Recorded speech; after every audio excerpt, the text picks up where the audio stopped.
to each and every one of you for bringing us your conversations, for helping our great nation find its voice. We are here for you on radio, television, and online. Across England, Scotland, Wales, and Northern Ireland. It's not the BBC, you actually get your facts right. We are proud to be GB News, the People's Channel, Britain's news channel. I'm Mark White. As GB News Home and Security Editor, I cover those key issues that are so important to you. Our authorities, our communities doing all they can to combat violent crime. With the public services under unbearable strain, why are we still failing to control our borders? Defence, the first priority of any government, has been continually hollowed out. Can we trust our politicians to protect the armed forces? Join me, Mark White, on GB News. Join me, Nana Akue, Saturday and Sunday afternoons on GB News. Expect fiery debate and passionate discussion as me and my panel tackle some of the biggest topics hitting the headlines. It's a place for everyone's opinion. No one gets cancelled, but no one gets an easy ride. Oh, she's on it today! Be ready for conversations that are fierce, frank, and of course, fun. Every Saturday and Sunday afternoon from 4 p.m. on GB News, the People's Channel. Monday to Thursday on GB News, it's Bev Turner Today from 10 a.m. We're going to be here for you, our GB News family, to keep you up to date, but also make you smile. There's a guy who went from puberty to adultery. And I can't wait to bring a few of my own opinions. I have no time for cultural totalitarianism. We'll engage in passionate, but always polite debate, with your thoughts and opinions at the centre of it all. Only on GB News, the People's Channel, Britain's news channel. Join me every Sunday at 6 p.m. for Gloria Meets. In exclusive interviews, I'll be finding out who our politicians really are and what they really think. It's something that you would never want anyone to suffer. I didn't know what channels there were. I didn't think I'd be believed. I must have weighed about 7 stone and I'm 5'8". My instincts was to sort of cover this up. I mean, clearly that was a mistake. Join me every Sunday at 6 p.m. on GB News, the People's Channel, Britain's news channel.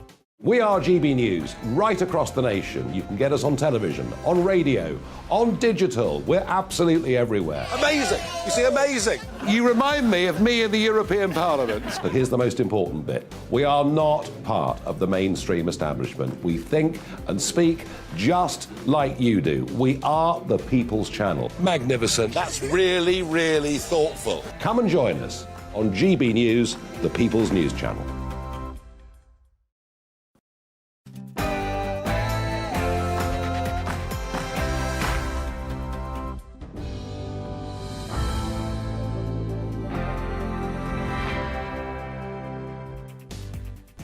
Good evening, fellow travellers. Welcome along once more to Neil Oliver Live on GB News TV and on radio.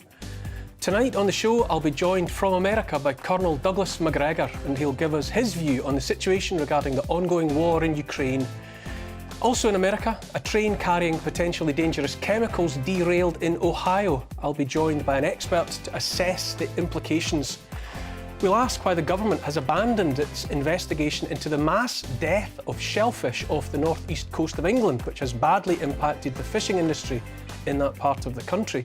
Plus 2 fantastic Great Britons tonight, and plenty of chat with my panellists Molly Kingsley and Greg Swenson.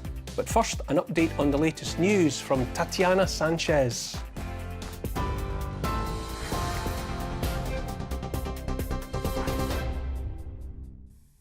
Neil, thank you and good evening. This is the latest from the GB newsroom. The UK says it's ready to support countries which can provide fighter jets to Ukraine. The Prime Minister made the commitment after addressing the Munich Security Conference, where he urged world leaders to act now and double down on military support. Rishi Sunak said the West's response to Russia hasn't been strong enough, and to win the war, Ukraine needs more artillery, armoured vehicles and air defence. What I've done is say to all allies that we stand ready to support them if they can provide fighter jets to Ukraine now, and for our part we're also leading the world in training Ukrainian pilots on NATO standard aircraft. That's the right thing to do, because this is about giving Ukraine the means to defend themselves and win this war. That's about more air defence, it's about armoured vehicles, it's about long-range weapons. The UK is out in front in all of these things, and it's important that we continue to do so and lead, because we all want to see Ukraine succeed. The Prime Minister also said a deal with the European Union on fixing issues with the Northern Ireland Protocol is by no means done. Rishi Sunak held talks with the European Commission President Ursula von der Leyen on the sidelines of the summit. Described as a positive discussion, the leaders said intense work was still needed at official and ministerial levels, and they agreed to remain in close contact over the coming days. I'm working very hard together with my ministerial colleagues, foreign secretaries in the audience, Secretary of State for Northern Ireland. We are working very closely together. We're engaging in those conversations with the European Union. Next week, potentially? All the time, and we have been for a while. But what I'd say is there is still work to do. I think there is still work to do. There are still challenges to work through. We have not resolved all these issues. No, there isn't a deal that has been done. The death toll nearly 2 weeks after the Turkey earthquake has climbed to more than 46,000. Former Premier League footballer Christian Atsu is among the lives lost, his agent confirming his body was found under the rubble of his home. Rescue efforts are continuing. This morning, a child was among 3 people saved 296 hours after the first quake hit. One of the UK's richest people, Sir Jim Ratcliffe, has confirmed his company Ineos has joined the race to buy Manchester United. He's competing with Sheikh Jassim bin Hamad Al Thani, the chairman of one of Qatar's biggest banks, to acquire the club from the Glazer family. Sir Jim says he wants to make Manchester United the #1 club in the world again. Railway engineering workers are holding 3 48-hour strikes next month. Members of the RMT union at Balfour Beatty will walk out on the 3rd, the 10th and the 17th of March in a dispute over pay. They rejected the company's offer of a 5.5% increase in pay to be backdated to April last year. Meanwhile, unions representing thousands of university staff have called off 7 days of strike action over the next 2 weeks. Issuing a joint statement, they said an agreement has been reached on pay and pensions with a final pay offer of between 8% and 5% from August. However, the 5 planned strikes in mid-March over grading and 0 hours contracts will still go ahead. Countries are being urged to enforce sanctions against North Korea following the latest ballistic missile launch. Pyongyang fired a long-range rocket into the sea off Japan's west coast this morning. It happened a day after it threatened a strong response to joint military exercises by South Korea and the United States. The action has been condemned by the international community, with the US Secretary of State Antony Blinken describing it as a provocative act. And more than 1,000 homes in Aberdeenshire are still without power after Storm Otto. Strong winds caused blackouts across both Scotland and Northern England yesterday, but most properties have now been reconnected to the grid. Scottish and Southern Electricity Network says it sent food vans to affected areas and it hopes all power will be restored by the end of the day. TV, online and DAB+ radio. This is GB News. Now it's back to Neil Oliver Live.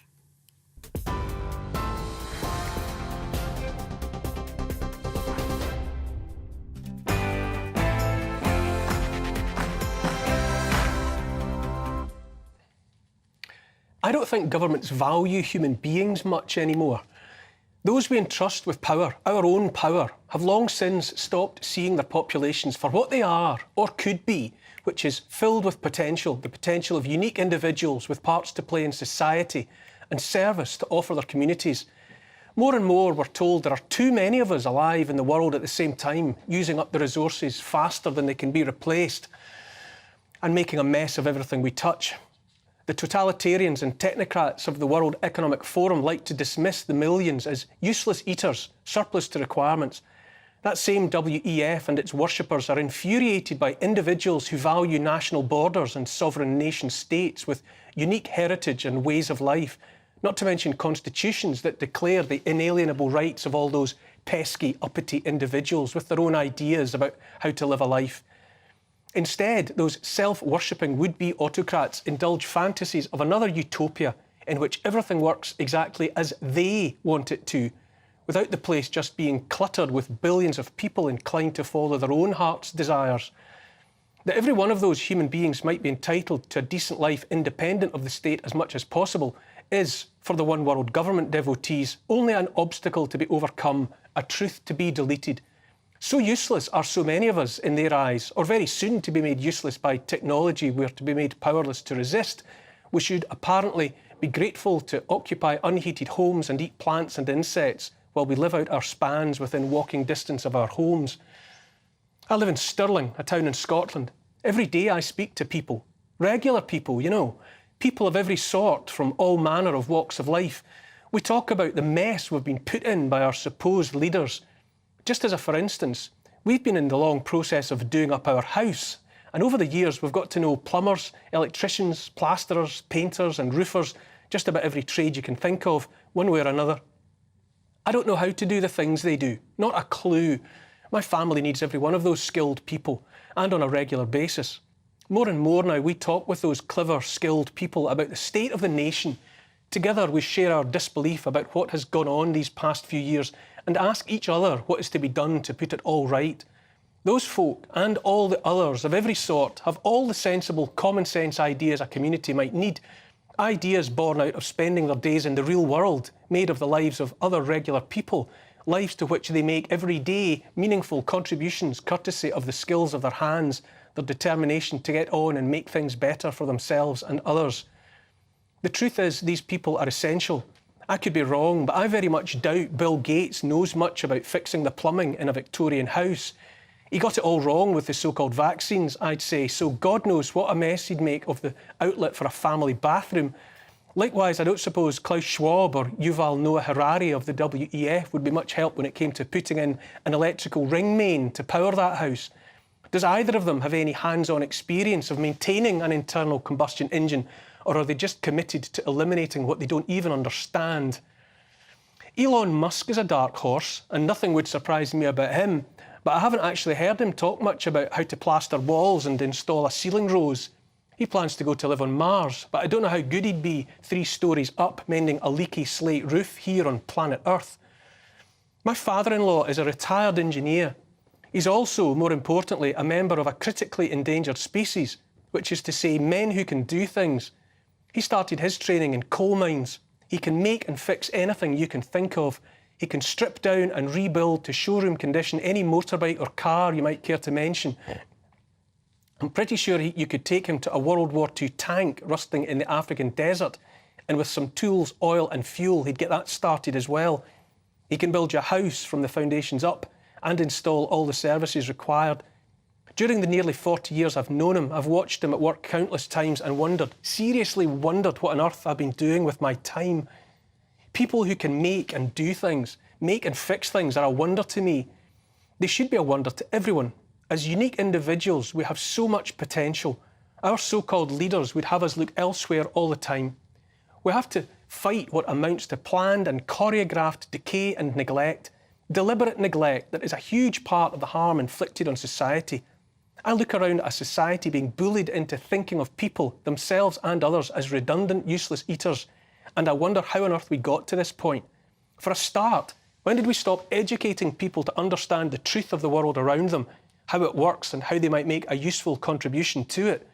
When did we stop passing on the skills of steelmaking, mining, heavy industry and the rest in favour of watching other nations around the world accelerate past us when it comes to acquiring the know-how to keep the world working? When did governments decide farmers, those who give their lives to growing the food we eat, were the enemy instead of the bedrock of healthy populations? If there are any useless people, then they've been made that way by generations of dumbing down and downright deliberate abuse and misuse. Our cities' infrastructures are falling apart because somewhere along the line decisions were taken to make it so. Likewise, the potholed roads and motorways, the rusting bridges, The verges and central reservations of our roads networks are litter-strewn, not because it has to be that way, but because someone in authority wants it that way. More and more, the individual in this country is being sacrificed to the so-called collective good. For the good of the planet, we're to be colder in our homes. For the good of the planet, we're to eat plants and insects instead of the meat that grew our big human brains in the first place. For the good of the planet, we're to stop exploiting our own natural resources and instead buy and import the stuff of life and industry at top dollar from our competitors. As long as it's others hollowing out their landscapes, burning fossil fuels and emitting CO2 into their own skies to make the batteries, wind turbines and solar panels, then everything's just tickety-boo, apparently. Environmental impact notwithstanding, always the so-called common good comes at the expense of the individuals who actually live here in this country, want to raise families here. We've heard a lot about public health these past few years. COVID was a public health emergency, they told us, requiring top-down, one-size-fits-all solutions. In recent weeks, I've listened for many hours to physicians, GPs and medical professionals from all over the world who in 2020 quickly understood how to treat COVID with readily available medicines, and so collectively saved tens of thousands of lives. But by the middle of that year were banned by their own health authorities from doing so, or even talking about it. Follow the money, that's all I'm saying. The truth, in my opinion at least, is that there's no such thing as public health. Never has been and never will be. There's only individual health. Every unique individual's health assessed to establish their specific needs, the treatment that will fix them. In my homeland of Scotland, we're bidding farewell to First Minister Nicola Sturgeon. If I have to listen to one more commentator describe her as an impressive politician and a skilled communicator, I think the top of my head might flip open and my brain will come out on a spring. All that set her apart was the craven, lick-spittle fawning of a mainstream media that glossed over her every fault purely for the entertainment she provided with her round-the-clock attacks on the government in Westminster. Like millions of my countrymen, I had to listen to her claim to speak for everyone north of the border while she and her SNP ran Scotland into the ground, wrecking education, wrecking health, the infrastructure and much else besides, while drug deaths and crime rose unchecked. Worst of all was what she did to education, taking a system that was once the envy of the world and so damaging it, her own government had to take Scottish schools off the international league tables because our national fall was so complete. Sturgeon also maintained a steady attack on the family, that other safe space for the raising of children as individuals and not as creatures of the state. In vain, thank God, she sought to slip a so-called named person, a relative stranger, between every child and its parents. She did, however, successfully see to it that children as young as 4 are able to adopt the opposite gender at school, to answer to an alternative name and use a different toilet, all without parents knowing. Here is where the loss of the individual begins, when the state, and not the family, assumes control. The better to impose the ideology of the moment instead of leaving it to the family to guide and to protect their own offspring. A crucial part of the fight back we must make to reclaim our world from the autocrats, technocrats and ideologues is reminding ourselves of the unique value of the individual human being. If the proposed future must find billions of us useless, then that future is not right for humankind, not good enough, period, case closed. During the 1950s, there was an encounter at MIT between Marvin Minsky, a father of artificial intelligence, and Doug Engelbart, another icon of the information age. Minsky told an audience, "We're going to make machines intelligent, we're going to make them conscious," to which Engelbart replied, "You're going to do all that for the machines. What are you going to do for the people?" We're there now, with intelligent machines all but able to think for themselves.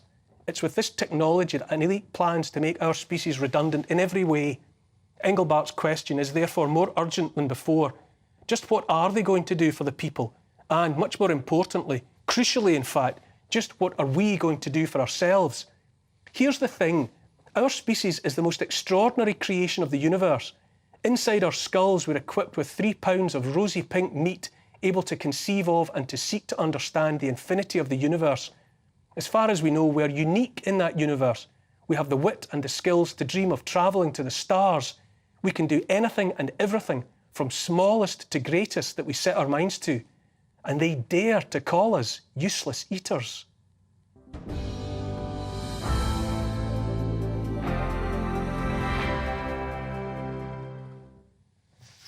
Well, that's my opinion, of course, and you're free to disagree with me.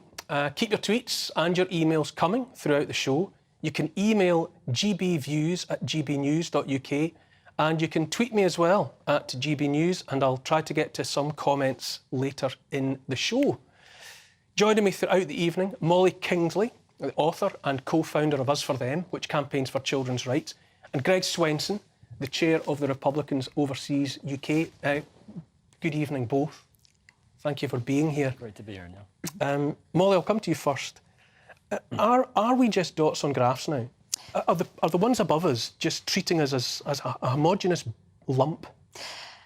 I mean, possibly we always have been, because I don't think there's anything new about the idea that we are part of a collective. I mean, if you go back as far as Aristotle and more recently than that, you know, we are individuals that make up something much bigger.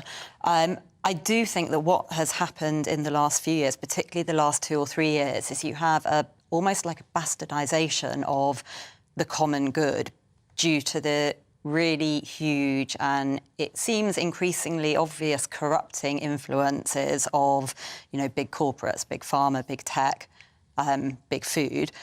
And the rights of the individual in the face of that mass of collective wealth seems to be diminishing and diminishing. And certainly with the changes that we're about to see to the international health regulations, you know, you really are formalising and hardwiring, I think, some of the ideas that you've talked about. So the loss of rights that have been seen as inalienable and instead deference to this idea of, you know, it's equity, coherence and inclusion. Well, you know, it's very vague notions that kind of serve some ill-defined common good. So I think, yeah, that absolutely should concern us all. Greg, what do you think? How do you feel about those above us in the food chain? Just increasingly, it seems to me, making decisions about our lives without even bothering to discuss it with us. Yeah, you're seeing this with the central planners. They don't really have the conversations with the people. They just make these announcements and they make these decisions like we saw when the most obvious, obviously, was during lockdowns, that lockdowns were necessary and masks were necessary on children and schools should be closed not only without considering the science. They all bragged about following the science and they really weren't, but also, you know, they were following their science. Whenever there was a potential or a possibility of debate, it was censored. And we've only found out recently that both in the UK and the US, the censorship was driven by the government. This should be really troubling for people, that, you know, that life should return to, you know, Burke's little platoons, right? You know, the family, the neighborhood, the civic organizations, the Little League teams, the church, you know, and not the central planning. And I think the other thing we saw even after the COVID lockdowns was the complete disregard for, best examples, energy prices, which led to higher food prices. That wasn't considered a crisis, and it really should have been. And it was all driven by government policy. So next thing you know, you have energy prices that were going up dramatically. That led to higher fertilizer prices, higher food prices. And in many ways, the government, I'm not saying they like it, but they surely don't mind it, because scarcity is control. You know, scarcity really leads to dependency, which they don't mind. They like that. It's central planning. It's big government. And so that's just another thing that we probably didn't think about during the dark days of COVID lockdowns. But what followed with inflation and, you know, especially energy and food inflation was scarcity, which, again, they like. It's control. But it's that they indulge themselves in thinking that they can just make these decisions. Just make these decisions, and they don't need to come to. We're going to pick up on a lot of this after the break, but there's a break up on us already. After which, Colonel Douglas McGregor will join us from America to discuss the latest developments regarding Russia's invasion of Ukraine.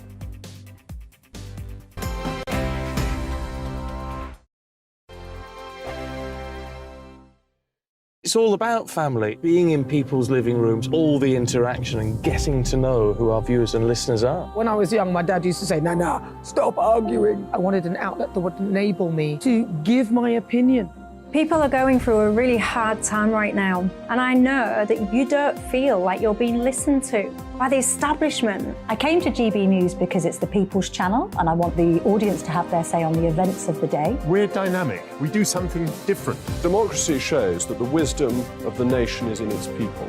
I get to travel to find out what the story is from a personal perspective. The British people aren't fools. We know when we're not being told the full story. We've got to work out how Britain moves forward from this. It's the best country in the world. The establishment had their chance. Now we're here to represent your views. Britain's watching. Britain's watching. Britain's watching. We're proud to be GB News, The People's Channel. Britain's news channel. Hi, Andrew Pierce here. Join me every Friday lunchtime for a proper no-nonsense debrief of the week's events. With special guests in the studio and the GB News team on the ground, I'll be getting you up to date with news, some intelligent discussion and my own sharp take. The weekend starts here with me every Friday lunchtime on GB News, the People's Channel, Britain's news channel.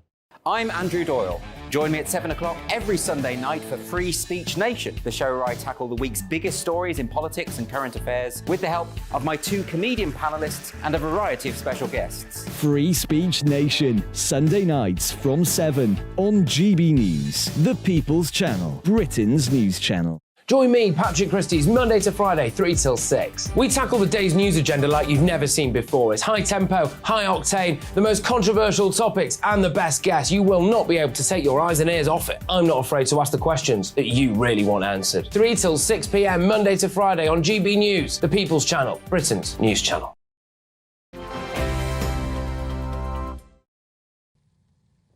Welcome back to Neil Oliver Live. Now, the long-expected Russian spring offensive in Ukraine is underway, NATO reported last week. The eastern city of Bakhmut, among others in the east, has been under attack, and observers warn the Russian effort will be widely spread with multiple targets.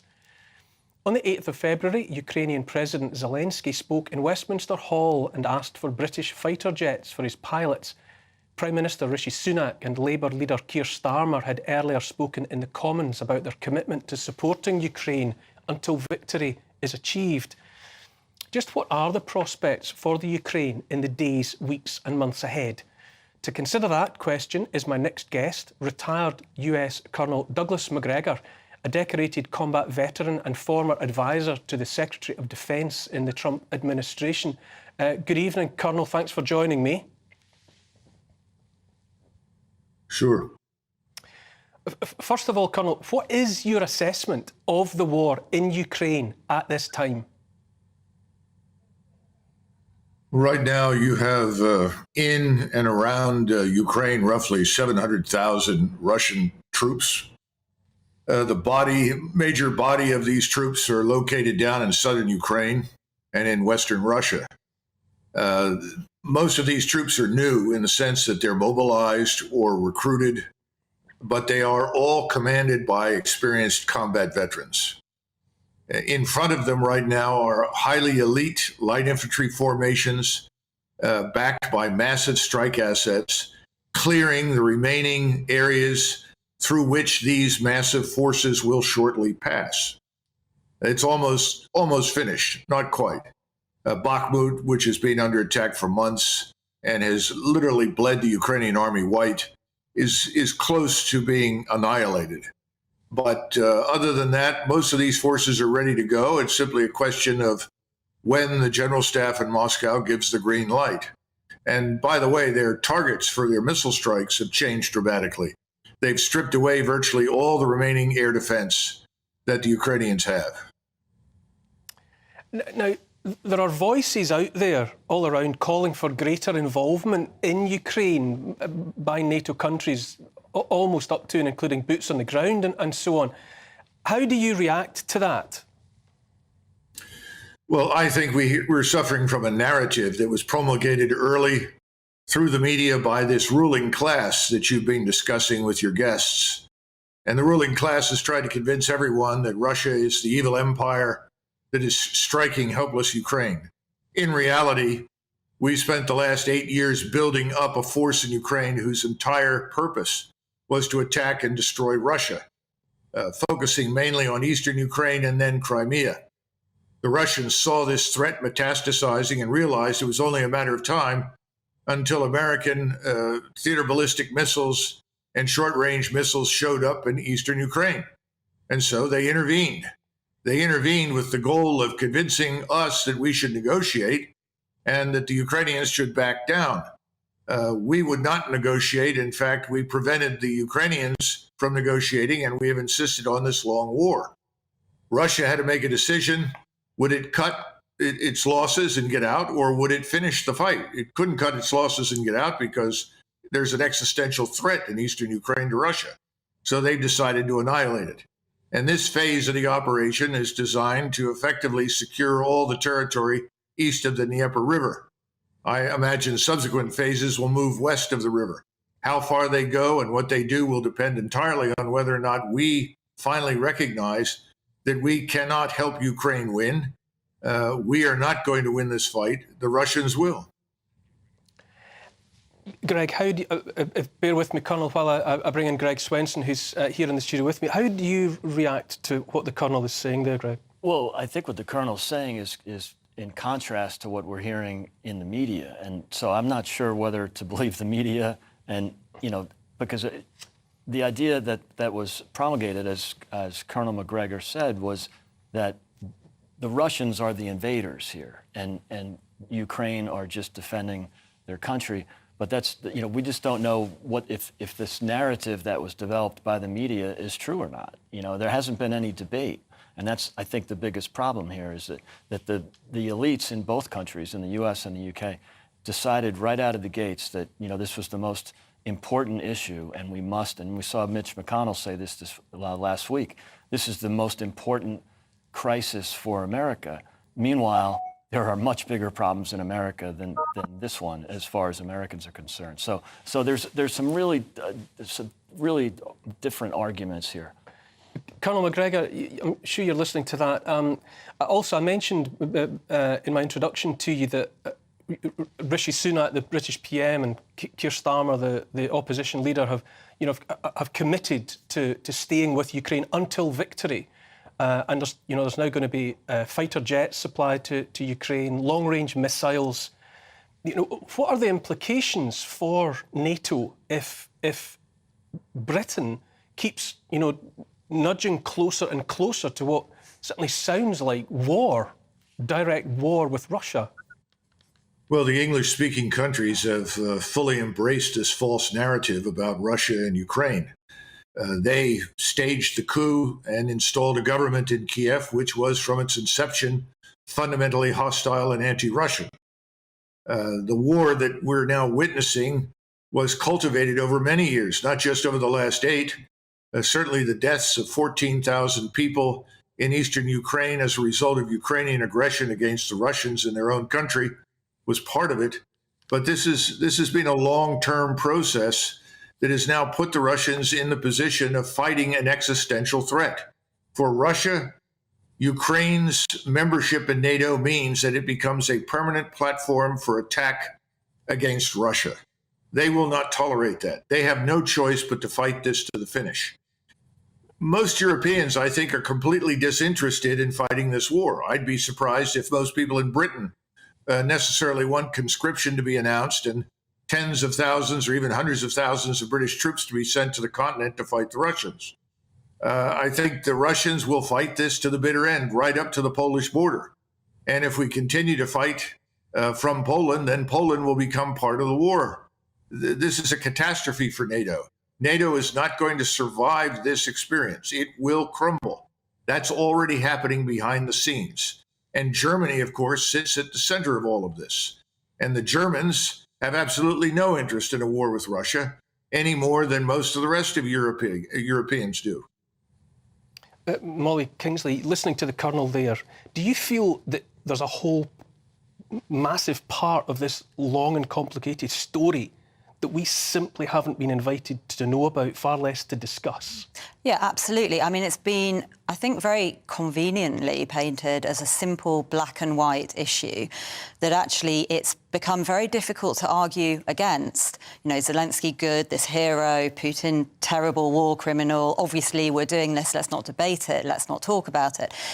And I say convenient because it is convenient for our leaders, because it means that they can blame this war for so many of our domestic ills that in fact had nothing to do with the war. So, you know, if you look in absolute terms at the money spent on lockdown, which has crippled our country, destroyed our public services, and which we are nowhere near, you know, reclaiming that ground than we were a year ago or a year and a half ago. But, you know, yet it's the war in Ukraine, and that just doesn't add up, actually, if you look at the sums of money.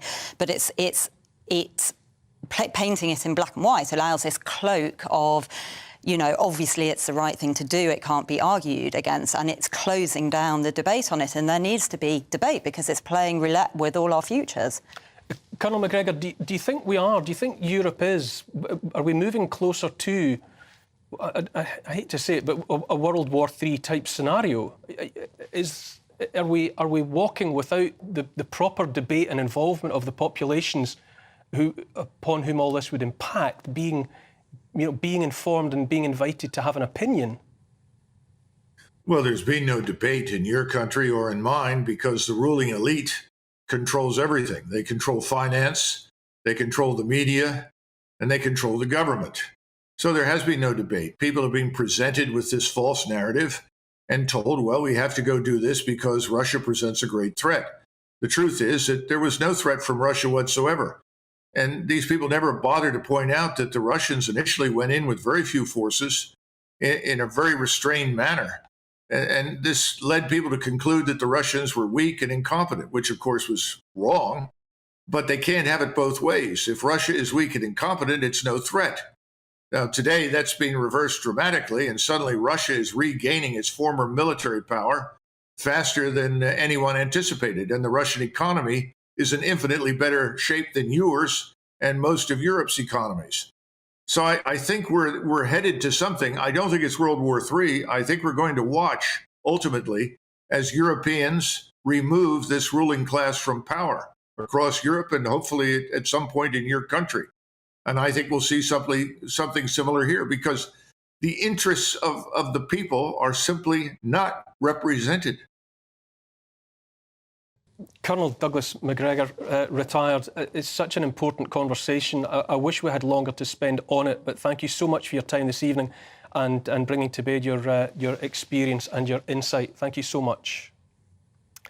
Another break is already upon us. After that, I'll be discussing the worrying situation over in East Palestine, Ohio, where a freight train carrying potentially dangerous, lethal chemicals derailed.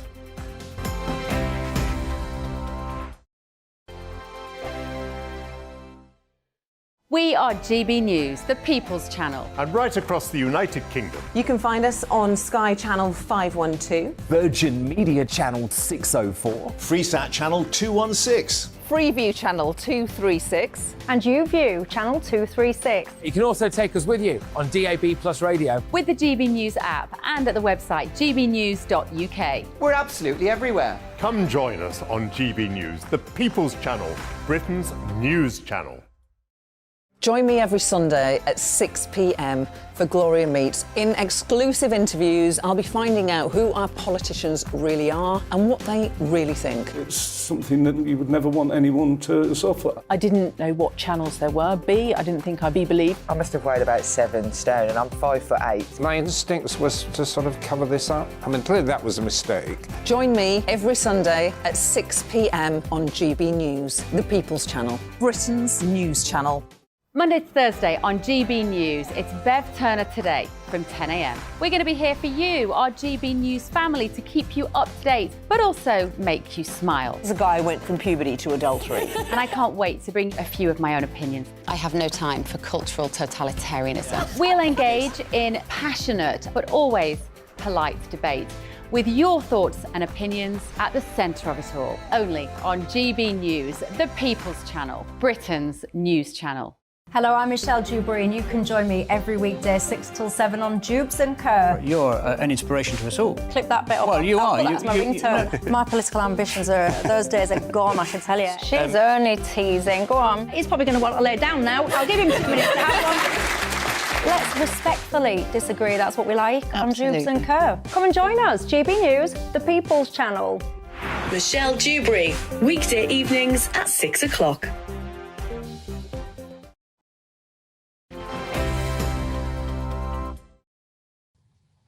Hello there and welcome back to Neil Oliver Live. 2 weeks ago now, a freight train loaded with hazardous chemicals was derailed in the United States state of Ohio. Around 50 carriages were transformed into a partially burning heap of wreckage. Officials seeking to deal with the mess chose to deliberately set fire to toxic vinyl chloride, unleashing a black mushroom cloud of poisons that was quickly so vast it could be seen from space. The whole area reeks of acrid smoke. Residents of East Palestine have reported headaches, irritated eyes and breathing problems. There have been reports of dead fish in the rivers and of countryside littered with dead wildlife and pets. Environmental Protection Agency staff in the US have sought to reassure residents that risks to health are minimal, but anger is growing. Joining me now to contemplate the long-term future of East Palestine and the wider state of Ohio is the hazardous materials specialist, Sil Caggiano. Good evening, Sil Caggiano. Thanks for making time for me. Thank you for having me. Tell me, Sil, what is the latest you can say about the situation for the people in that community of East Palestine? Well, as of last night, the previous night, they attempted to have a meeting with Norfolk Southern and the people involved. Norfolk Southern, who is the owner of the rail cars, decided that it was going to be hazardous to their health and welfare to attend this meeting and declined to come. And it's just another issue in a long string of failed ideas or failed promises that these people are undertaking. From the very beginning, they got information that drips and dribbles, and they were told one thing, and then they were told something else. And my thing is, when you have a situation like this, you tell the truth, you tell it first, you tell it all, and you tell the people what you're going to do. And that wasn't forthcoming, and it still isn't.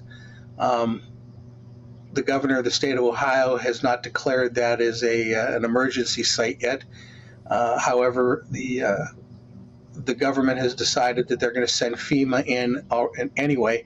And one of the telling things is they're sending a FEMA incident management team in there, which should kind of give you a clue what the part of the problem is there.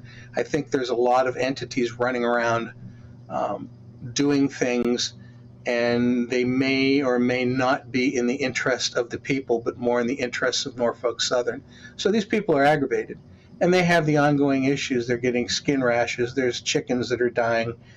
These people are worrying justifiably that, it's a farm community. Are they going to be able to plant? Are they going to have problems? Is their water safe? They've been told the water was safe. Then they were told the water wasn't safe. Then they were told to drink bottled water. Now they're being told the water is safe.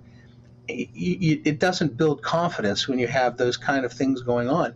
And it started off from the very beginning. One of the reasons why I got involved in this is because they weren't telling the media anything. And the United States has what's called the SARA Title III. It's a law that was enacted, is basically billed as the chemical right to know. And as the media is the people's agency with which they can hold truth to power. And they weren't being told anything. It became very clear that Norfolk Southern was controlling this, and quite possibly still are. I understand, Sil, that it's really not topping news agendas in the United States, is it? It's not cropping up on national news. When viewed from here, it looks like an enormous incident. I mean, I believe the word Chernobyl was trending on social media because so many people were equating what had happened in East Palestine to Chernobyl, which is to say a town that might die. It's definitely going to be a historic event, right up there with, Love Canal and Times Beach and a lot of the other toxic hazards. One of the things that kind of thrust me into the international media and the local media was when I was interviewed, I said that we nuked a town to basically get a railroad running. And what the catalyst for that was, there's a gentleman, I think from Darlington, Pennsylvania, that had a picture of that gigantic mushroom cloud that she's seen there. It had stratified out. and he was videoing it. And as he was videoing it, there was stuff falling out onto his property. And I'm looking at this and I'm saying, my goodness, this looks like one of those nuclear apocalyptic winter things where you have fallout coming down. And I thought about it and I says, well, that's what it is. So it just wasn't a nuclear weapon. We used chemicals, but we basically nuked a town so that we could hurry up and get a railroad running again, which is always number one in the rail industry's thoughts, is getting the railroad running again, especially now when you have in-time delivery and they're cutting workers, they're cutting safety regulations, and the cutting of these safety regulations go back years, probably at least 4 or 5 administrations in the United States government. So bear with me while I bring in my studio guests. Greg, it feels as if we're being invited, or certainly the citizens of the United States have been invited to pay attention to these weather balloons that have been shot down at great expense, and to look away from their fellow citizens in Ohio who are living through a nightmare. Yeah, it's amazing how it's been ignored by much of the media. It was surely ignored by Washington. But President Biden, not a word. Pete Buttigieg, who's the Secretary of Transportation, he was talking about gender equity, and there's too many white men in construction crews, and racial equity. I mean, they're completely asleep at the wheel on this thing. And so, part of it is that it's in flyover land, so-called flyover land. 70% of the people in that county voted for Trump. It's a Rust Belt town. It's really shown the devastation in towns like that before the railroad before the derailment. I mean, it's really horrible the way they've ignored East Palestine, and at least until a few days ago. And finally, someone from the EPA showed up who seemed like an intelligent and hardworking guy. Michael Regan, I think is his name. But prior to that, nothing from the leadership, and it's really shameful. Molly, is this another example of people just being disregarded and dismissed, and the people above just make decisions that don't seem to take into account the real-time lives of the people that they're elected to serve?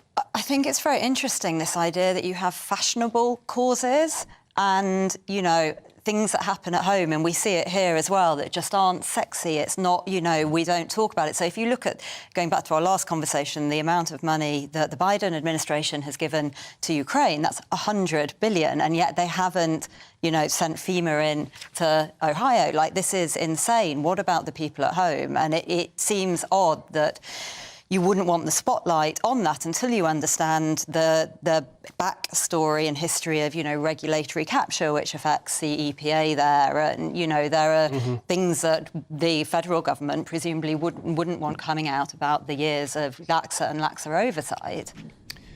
Sil Caggiano, I'm at a loss myself, having watched this as much as I can and sought as much information as is available. The officials were playing it down very early on. How can there be any possibility of assessing the long term for East Palestine, indeed for the state of Ohio, until a whole lot more work has been done? Well, I agree with you there, and this is something that I was, kind of crying for, kind of like being the voice in the dark, crying about, there's more than just the chemicals that were spilled. In my 39 years of dealing with hazardous materials and fire department work, being a battalion chief in the city of Youngstown and all that stuff, all the case studies that I've seen, I've never, ever seen a rail company decide that they're going to blow up these cars. They actually use shaped charges under these cars to blow them up and then dump all the chemicals into a pit to burn it off. I've never seen that. It's just arcane in my mind that they decided to do that. And I understand they had problems with these other containers. There's a possibility that they may levy. And there was also a possibility that they might not. Given the low boiling points of some of the chemicals, I get their concern, but I think taking a possibility and turning it into something for sure may have not been the best move. But let's go back to the political leaders. They're down with this. The governor of Ohio was down with this. Everybody signed on board, said it was a great idea, and then they did it, and now everyone's kind of saying, well, that cloud over top of it, that doesn't look like a great idea. Yeah, no joke. It wasn't. And when they told me they were going to do it, I was like dumbfounded. I was like, what? And they did this, and I'm saying, okay, now you're creating, all that black cloud is nothing more than incomplete combustion products of everything that was in these containers plus anything else that burned. So now instead of having the byproducts of vinyl chloride, butyl acrylate, ethylene hexylacrylate, ethylene glycol monobutyl, and the other chemicals, you now have other chemicals that have been burned and created dioxins, furans, formaldehydes. Now that's being spread over that entire mushroom cloud area. And I'm like, my goodness, what are we doing here? And I can't help but think this was a push to get the railroads open. The political leaders decided this was a good option, probably under assurances of Norfolk Southern. And, when you're doing that, it's the fox guarding the hen house here. And, they decided it was okay. And then after that, the governor never declared a state of emergency. He said it didn't meet the criteria. Fortunately, as of yesterday, FEMA said, the heck with that, we're coming in. And like I said, they're bringing an incident management team in there. Now, that should be telling you that they have some concerns with how this incident is being managed. If FEMA's sending in an incident management team to run what's going on.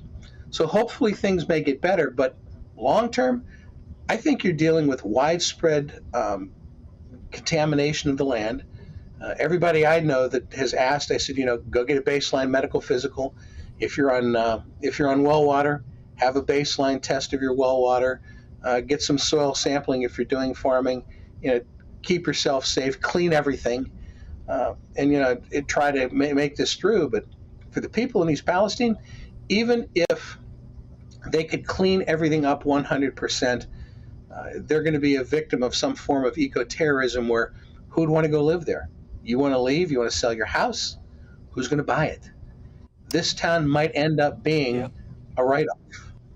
Sal Caggiano, it's such a shocking story. I hope, for what it's worth, I hope you do get the sense of how shocked and appalled we are at this distance looking on at it. And so our thoughts very much with the people of East Palestine. Wish you all the best. Thank you for your time this evening. After the break, the government has decided the deaths of thousands of sea creatures off the north-east coast of England require no further investigation. We'll speak to one of the many fishermen impacted by the mass die-off.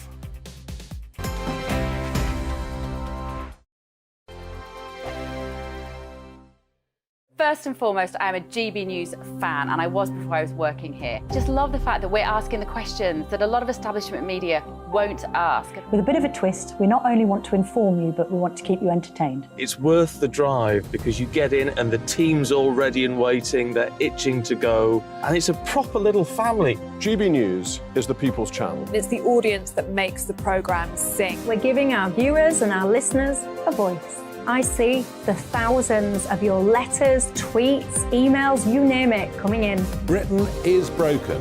How on earth did we get into this mess? But more importantly, how do we get out of it? The establishment had their chance. Now we're here to represent you. It's time for something different. It's time for GB News. I'm very patriotic. I believe in Britain. Our best days lie ahead. Britain's watching. Britain's watching. Join us here on GB News. The People's Channel. Britain's news channel.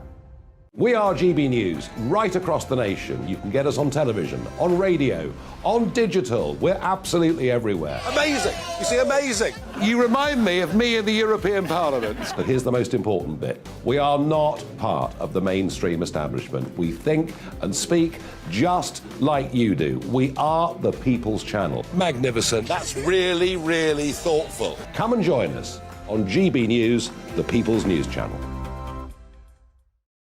Monday to Thursday, 9 p.m. till 11 p.m. Join me, Dan Wootton. I'll bring you the sharpest takes and hottest debates. Do you not believe in prison? I don't believe in prison. I'm completely stunned. I guarantee you there'll be no spin, no bias, no censorship. I actually was personally quite offended by it. And no reason to go to bed. So I guess they've always been quite woke. That's Dan Wootton tonight on TV, radio and online. Monday to Thursday from 9 p.m. till 11 p.m. on GB News. The People's Channel, Britain's news channel.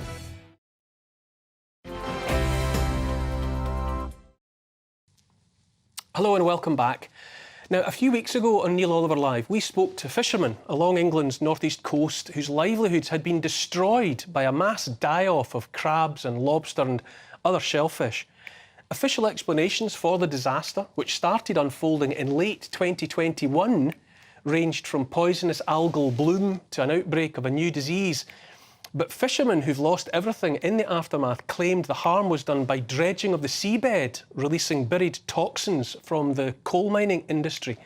Now, the government has announced there will be no further investigation to explain what caused beaches by Hartlepool, Redcar and Whitby to be piled with dead and dying shellfish. Fisherman Joe Redfern joins me now. Good evening, Joe, are you there?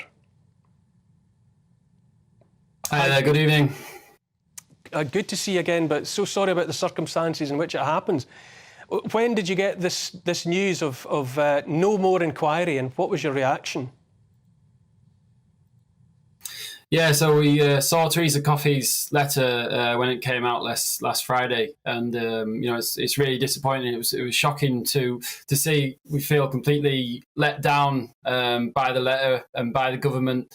That there's going to be no further action, no further investigations, no further sampling, and no support whatsoever for anybody impacted by the mass mortalities on here.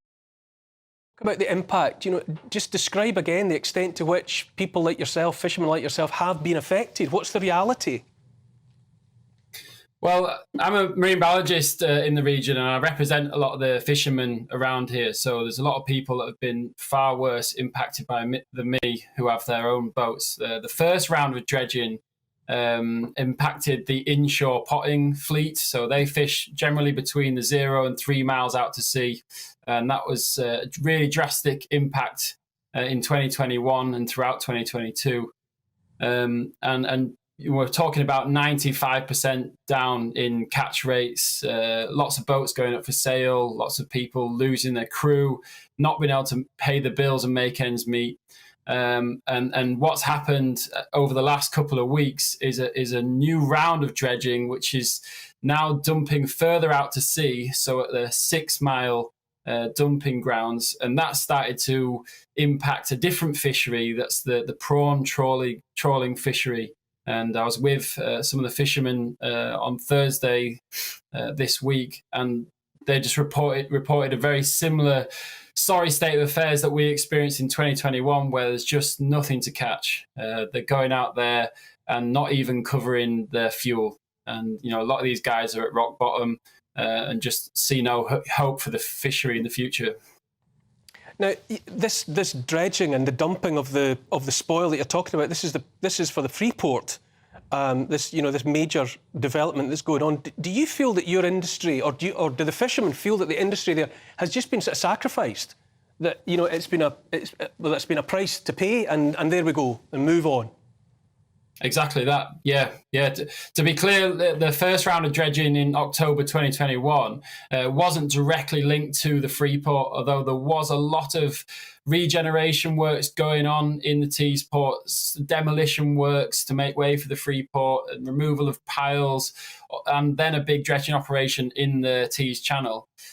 And this time around, this year, that's still going on now, is a huge dredging operation directly linked to the Freeport. And as soon as they started dredging, it was almost like a light switch. As soon as they were dumping it out at sea, we saw the impact to the fishery straight away. So it's a real drastic impact, and we do feel like the fishing industry, and the long history and heritage that goes with that has been sacrificed to make way for the Freeport. Is there any talk of any help for the fishermen? Is there, compensation for a start, or any help to get people back on their feet or find an alternative? Not after Teresa Coffey's letter. You know, we've shown strength from our communities and stuck together and created our own groups and had support from the regional universities and some of the charities around the country who have helped us to get our own investigations and helped with some hardship funds for those most impacted. But the government has really let us down. And that goes all the way from the local fisheries, the IFCA, all the way up through the MMO, right up to DEFRA. We feel like there's nobody has got our backs in this, and there's nobody giving us any support. Molly Kingsley, it feels again like the theme of the show. It's just people whose everyday lives are all that matters to them, understandably, are just completely overlooked by something much bigger above them that trundles on like a juggernaut. It's just big government again, isn't it? It's decisions taken without reference to the people and the places that they're going to hurt. And I think what really angers me about hearing this, and, you know, we've been here in a different context, but it's where is the accountability? Where is the transparency? And what are people left to do when there is harm? Like, people shouldn't be in this position of being the David against this huge state Goliath that you can never fight because you never know, you know, they will never accept responsibility. You will never get access to the decisions. And it shouldn't be like that. There needs to be equity. If we're serious about equity, it starts with individual lives like this. Joe, just the last question for you. Letter or no letter saying that the inquiry's over, well, is there still stomach for the fight? Are fishermen and others determined to fight on, and how? Yes, definitely, you know, and we're grateful for all the support we've had from everybody, you know, in the region and nationally who have been donating to our crowdfunders and just giving pages to raise money to continue to get our own investigations done. And, you know, and where we need it to help out the fishermen that have been most impacted. But our main aim at the moment is to continue to get the samples that we need, continue to get the evidence, and to continue to support the regional universities so we can try and identify Joe, exactly. I'm going to have to jump in there, Joe, because I'm just running out of time. But we will be keeping an eye on this story. Stay in touch with us, please. Thank you for your time this evening. It's coming up to 7 o'clock. This is Neil Oliver live on TV, online and on DAB Plus Radio. Plenty more to come on the second hour of the show, and we'll start with two brothers who've just been honoured for their bravery after saving a young woman from drowning. See you in a couple of minutes. Here on GB News Live, we'll be keeping you in the picture, finding out what's happening across the country and finding out why it matters to you. We'll have the facts fast with our team of reporters and specialist correspondents. Wherever it's happening, we'll be there from 12 noon on TV, radio and online. GB News, the People's Channel, Britain's news channel. I'm Andrew Doyle. Join me at 7 o'clock every Sunday night for Free Speech Nation, the show where I tackle the week's biggest stories in politics and current affairs with the help of my two comedian panellists and a variety of special guests. Free Speech Nation, Sunday nights from 7 on GB News, the People's Channel, Britain's news channel. I'm Michael Portillo. Join me on GB News on a Sunday morning for topical discussion, debate, arts and culture, and sometimes even ethical dilemmas. I don't always agree with you, Michael. Michael Portillo, Sundays on GB News, the People's Channel, Britain's news channel. Join me, Nana Akue, Saturday and Sunday afternoons on GB News. Expect fiery debate and passionate discussion as me and my panel tackle some of the biggest topics hitting the headlines. It's a place for everyone's opinion. No one gets cancelled, but no one gets an easy ride. Oh, she's on it today! Be ready for conversations that are fierce, frank, and of course, fun. Every Saturday and Sunday afternoon from 4 p.m. on GB News, the People's Channel. We are GB News, and we'd like to say thank you to each and every one of you for bringing us your conversations, for helping our great nation find its voice. We are here for you on radio, television, and online. Across England, Scotland, Wales, and Northern Ireland. It's not the BBC, you know, you actually get your facts right. We are proud to be GB News, the People's Channel, Britain's news channel.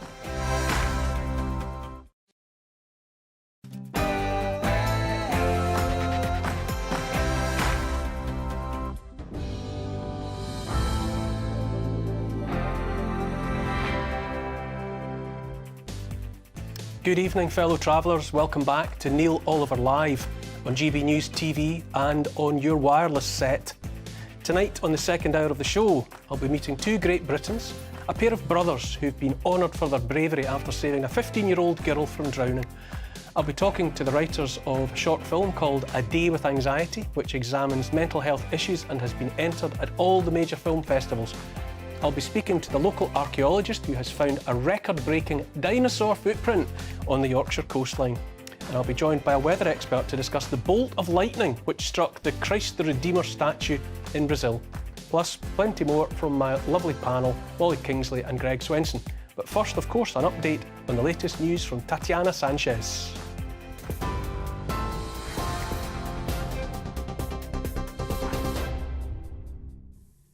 Neil, thank you. This is the latest from the GB Newsroom.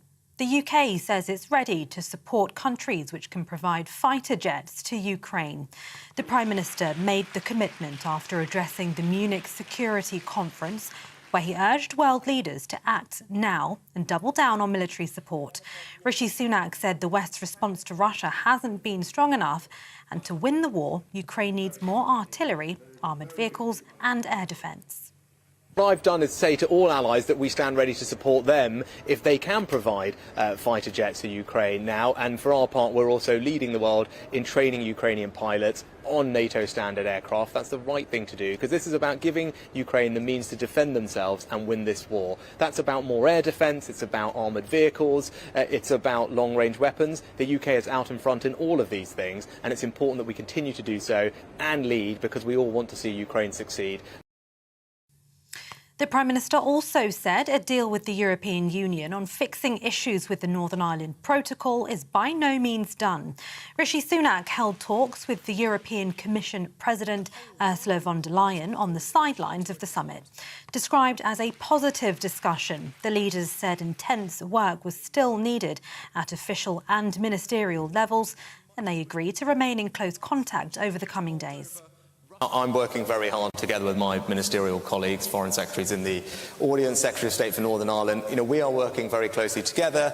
We're engaging in those conversations with the European Union. Next week, potentially? All the time, and we have been for a while. But what I'd say is there is still work to do. I think there is still work to do. There are still challenges to work through. We have not resolved all these issues. No, there isn't a deal that has been done. The death toll nearly 2 weeks after the Turkey earthquake has climbed to more than 46,000. Former Premier League footballer Christian Atsu is among the lives lost. His agent confirming his body was found under the rubble of his home. Rescue efforts are continuing. This morning, a child was among 3 people saved 296 hours after the first quake hit. And one of the UK's richest people, Sir Jim Ratcliffe, has confirmed his company Ineos has joined the race to buy Manchester United. It's competing with Sheikh Jassim bin Hamad Al Thani, the chairman of one of Qatar's biggest banks, to acquire the club from the Glazer family. Sir Jim says he wants to make Manchester United the #1 club in the world again. TV, online and DAB+ radio. You're with GB News. Now it's back to Neil.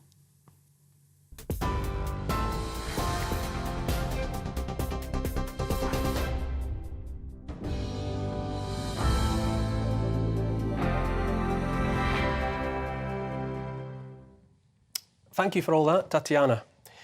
Welcome back to Neil Oliver Live. Every week we pay attention to those who manage to make the world a better place by putting the needs of others before their own. My Great Britons tonight are nothing less than lifesavers, having risked their own safety to go to the aid of a drowning girl. Twins, Jonathan and Christopher Easton, were playing football in South Ayrshire in Scotland when they spotted the youngster walking into the sea. They join me now to describe what happened next. Hello both, thanks for joining me. Hi Neil. Thank you. Thanks for having us on.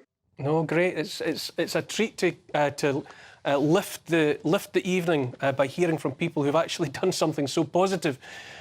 When did you realise that day that there was something wrong? I understand you were just playing football.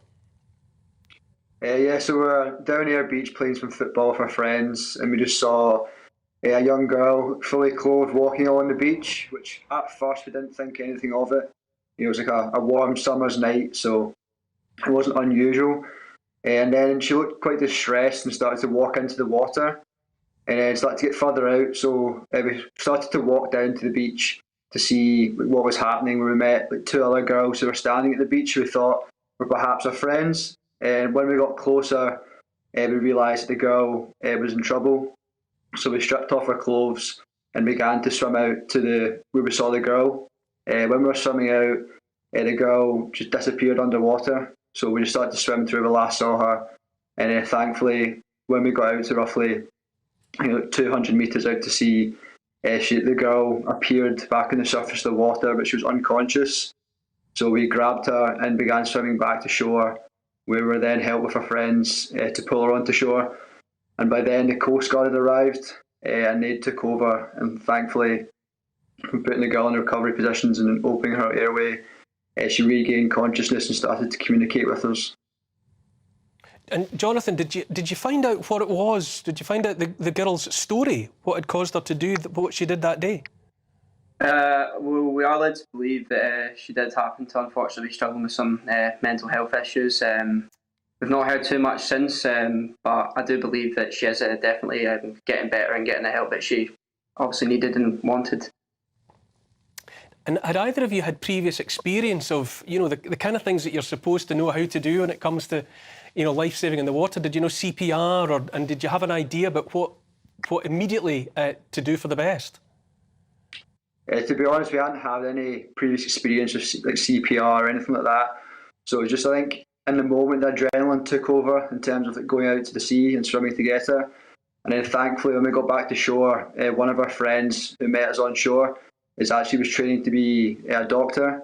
So he managed to kind of take over and open her airways, thankfully. So I was glad he was there. And I understand you've just received an award. You've been specifically highlighted for your actions that day. Tell me about that. Yeah, so last week we were invited up to Tillyallen College, which is Police Scotland's training facility and also headquarters up in Perth. So the Chief Constable were nominated for the Chief Constable Bravery and Excellence Award, which is a mixture of between civilians and police staff. They can get nominated for this award. So we went up on Friday, and then thankfully we were lucky enough to be awarded this honour by the Chief Constable. So it was a great day, and it was also great to hear all the other stories of bravery throughout Scotland. What did your families say when you came home on the night of the rescue? What was the reaction when you came home soaking wet, or however you presented yourselves? Yeah, well, Mum and Dad were both in bed actually, so we had to wake them up. So I went and chapped on the door. I think they were both still fast asleep.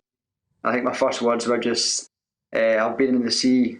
So it's then kind of Mum sprung up into action and was like panicking, asking what was wrong. But yeah, they were both really proud of us and thankful that we managed to help the girl, and also we were okay. So yeah, they're both grateful. Yeah. Yeah, Molly, it's a relief to hear stories like this, isn't it? Just to reassure you about the continuing quality of the human spirit. It really is. You need to be reminded that humanity is good. And I do think humanity is fundamentally good. And it's a shame that so much of the media and the press focuses on the negative. And it's lovely to see a story like this, actually. I mean, so, like I said at the top of the show, we are wonderful creatures. Oh, absolutely. Especially if we're given the opportunity. And especially, first responders, and Chris and Jonathan are great examples. And policemen and women are great, and they do a great job. My grandfather was a New York City policeman, so I'm always happy to see stories like this where they are truly heroes, and it's really great to see.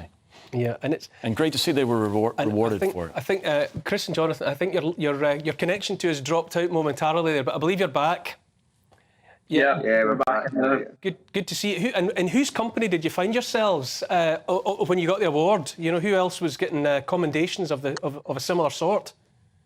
We're amongst a lot of police officers who'd been through some quite big ordeals. We're also joined by a young boy, only 2 years old, who had his mother taken ill, and he phoned the police, and the only thing he said was, "My mum's sleeping and she can't wake up." But to that, they managed to get the right emergency services sent out, and eventually managed to get the mum, and she made a full recovery. So it's really amazing seeing that story at such a young age, to be able to do something like that. It's incredible.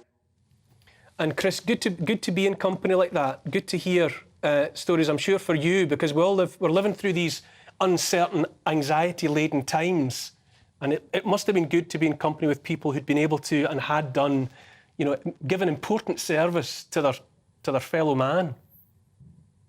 Yeah, exactly. Like you said, it's really eye-opening to kind of hear these stories, and kind of restores your faith in humanity to know that people are out there and will do heroic things if it's required. But yeah, it was a great honour to be there, like my brother said, and yeah, it was really interesting as well to hear all the other stories, especially with the boy at 2 years old being able to pick up the phone and call the ambulance. That's quite something. It's great stuff to hear from you both, Jonathan and Christopher Easton. You're definitely Great Britons, a great example. I'm so glad that you were recognised and you had that day in the sun, as it were, and delighted that you were able to join me this evening. Thank you. It's another break now, after which I'll meet the people who wrote the upcoming short film A Day with Anxiety, which is their second film looking at mental health in a satirical way. See you soon.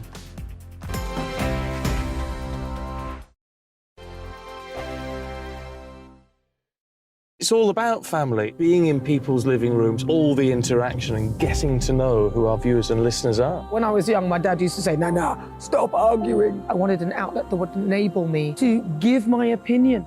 People are going through a really hard time right now, and I know that you don't feel like you're being listened to by the establishment. I came to GB News because it's the People's Channel, and I want the audience to have their say on the events of the day. We're dynamic. We do something different. Democracy shows that the wisdom of the nation is in its people.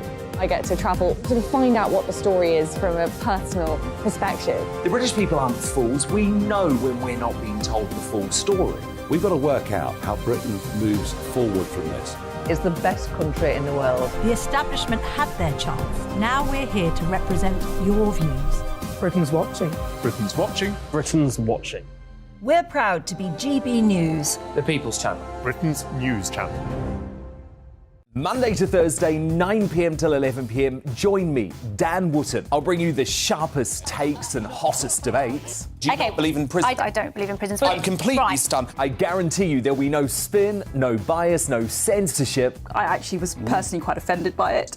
and no reason to go to bed. So I guess they've always been quite woke. That's Dan Wootton tonight on TV, radio and online, Monday to Thursday from 9 p.m. till 11 p.m. on GB News, the People's Channel, Britain's news channel.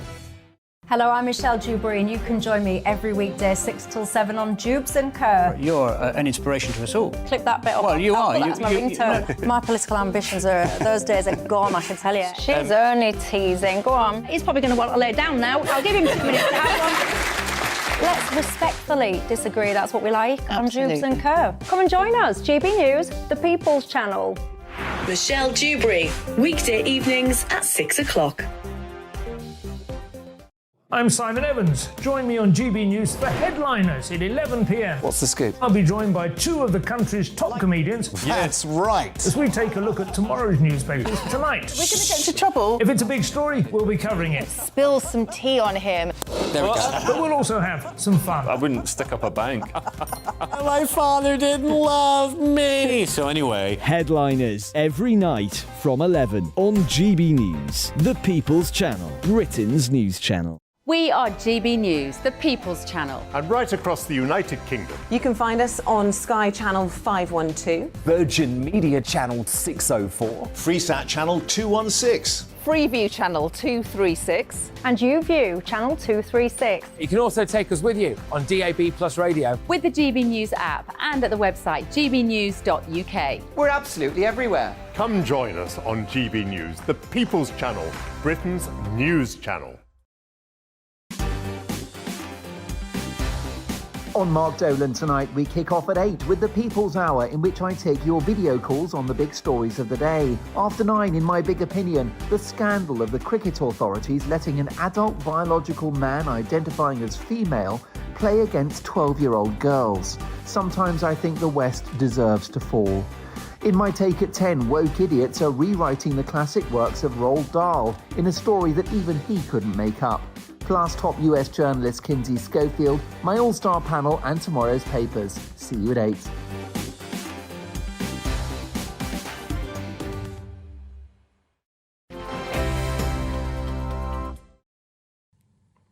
Welcome back. Some emails have come in from comments from earlier in the show. Ash says, people are indeed a wonder. We're also powerful and many need to wake up and realise that power. We must now harness all of that collective power to resist the autocratic future that the powers that be would have in store for us. We are free, powerful, wondrous beings who deserve better, and we must stand up and claim what is ours, not theirs. You took the words right out of my mouth, Ash. And John asks, you never tell the people what they can do about it. I wonder why. I'm not 100% sure what you're getting at there, John, but I would just say that part of being wonderful, powerful creatures is I think we have to make our own decisions about what we should be doing.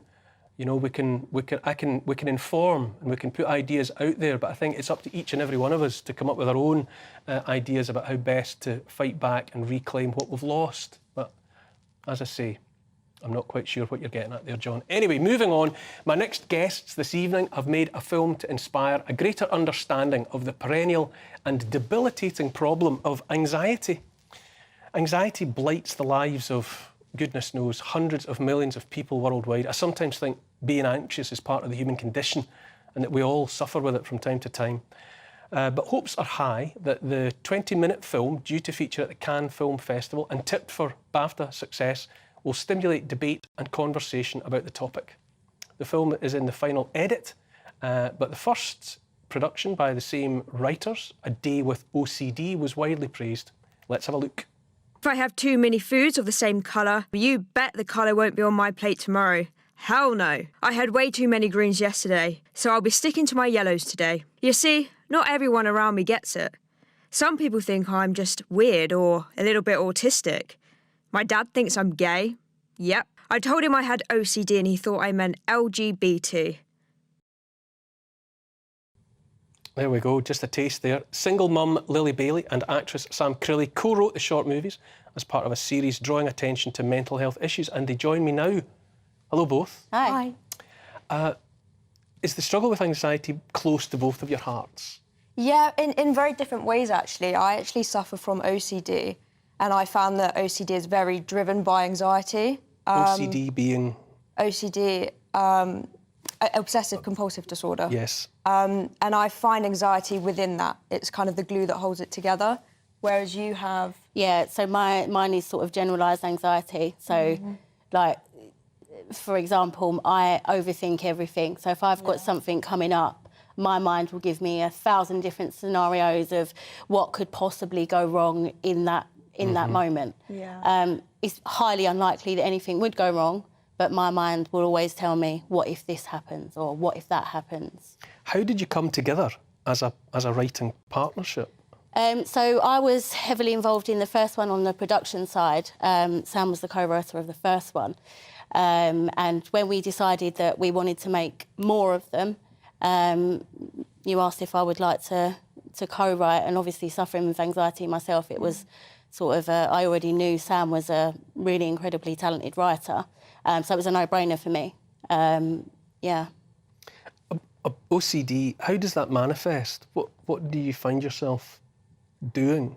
So mine's very... There's a massive myth that it's just cleaning and organising and things like that. A lot of mine's around food, actually, and colours matching, and it's a very visual kind of thing, things touching and things like that. Which is why in the first one we really wanted to show how it can manifest itself in different ways.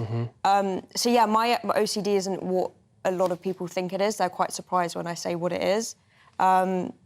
So yeah, OCD is definitely a minefield, and yeah, and that's what we kind of want to do, different series of films. I think that's why we wanted what we wanted to show with the anxiety one, wasn't it? Yeah. I mean, a lot of people look at mental health and assume that they are so typical of certain showings and things. And we wanted to kind of highlight that there are other symptoms, like it's not just always the typical symptoms that show in people. And do you find that, do you find your anxiety stops you doing things? Yeah, so I have to really fight, like tonight coming on here, obviously, is quite nerve-wracking. So my mind has been going in overdrive. But sometimes you just have to plough through, because otherwise it can stop you doing normal everyday life things. I think you have to have a certain amount of what we call anxiety. I mean, obviously it can become debilitating if it reaches a certain pitch, but I think being, you're saying it's when you've got something to do and you start running through scenarios. I mean, to some extent, I think says something good about you, because that means you want it to go well. Yeah. And you want to make sure that you've thought it through and that you've covered the bases. Yeah. You know, up to a point, I don't think we should beat ourselves up too much about some anxiety, because I think it's part of being anxious to give the best of ourselves. Yeah. No, I totally agree. And I was explaining, again, with OCD to my friend, and they were saying, isn't that a good thing that you're organised or you're kind of prepping stuff and things nice and neat? But I think when it goes over that kind of level of being too much, like with anxiety... It's exhausting. Yeah, it can be really exhausting, which is what we wanted to get across. Do you find at all that through the process of writing and making these films, does it help you? Is there a therapy in it where you're confronting yourself almost objectively? I think so, and I think it also, where we're highlighting it's awareness for people around us. So sometimes if we have traits and we do little things that, for example, if somebody texts me, I might not text them back for a month. That's not me being mean, that's my social anxiety. I can't cope with that, it's overwhelming, so I'll text you back when I'm OK. But people will look at that and be like, well, she's rude. Yeah. So highlighting little things like that, it just gives people around people that do suffer a little bit more education, maybe, that sometimes it's not as simple as it seems. And I saw in the notes, obviously, as you say, the film's in the final edit, so we couldn't actually see this one, but you've taken a satirical approach. Yeah. What does that mean in practice? What have you done there? So we wanted to kind of laugh in the face of adversity in a certain way, to kind of... It's OK to laugh sometimes in these bad situations, obviously not all the time. And I feel like just laughing gets you through it, breaks the stigma a little bit. And yeah, we just wanted to do something a little bit different that would keep our kind of viewers' attention, but also laugh at ourselves sometimes, because we don't do that so much anymore. Yeah, it seems a very serious subject. Yeah, a lot of things, a lot of programmes, a lot of documentaries on mental health are always quite dark. So we wanted to kind of sort of lift it up a little bit with the comedy element. I mean, it can be a little bit controversial because... Yeah. But yeah, I think that's why we took the satirical route. We did have some kind of worries from various people when we first said we were going to do a satirical look. They were like, "What are you doing?" And then they obviously watched it and they were like, "No, we get what you're doing now." And it was, they enjoyed it and they laughed, but they cried, and it was so many emotions, but it was just different. And I think your mum, Sam, is involved in the project as well, is that right? Yeah, so Mum's the co-producer, but she's written many books on mental illness, and we kind of use them as a point of research. And each kind of book we'll do a film on. So she's done anxiety, eating disorders, and various ones. So we definitely get our knowledge from Mum as well as our own experience. I've wondered for a long time if increasing anxiety isn't just, or not just, but isn't a consequence of how complicated and fast evolving we've made our lives. You know, it feels like every day there's something new, technology or another twist or a quirk that's added into the mix, so that you never really feel as if, this is what I'm dealing with. Yeah. We live in a very fast-moving world, and it breeds anxiety. Yeah, I think technology's moved on further than as humans we can kind of take.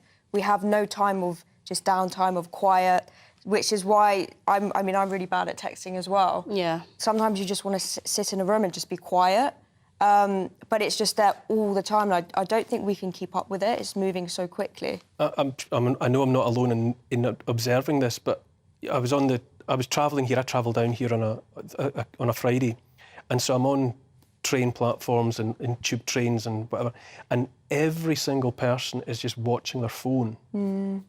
Everyone adopts the same posture. You know, in a tube carriage, everyone's just doing that. Yeah. And you can be sure that a lot of people their anxiety is just being ramped up by whatever it is they're reading. Text, WhatsApps, social media. You just know that most of the stuff that they've got access to on those screens is probably not helping their general well-being. Yeah, 100%. Yeah, I think a lot of it comes as well from comparisons. You see a lot of stuff on social media now, and you feel like you have to fit in a certain box to be human, if you get what I mean. So, yeah, I think that does add a lot of pressure on people now.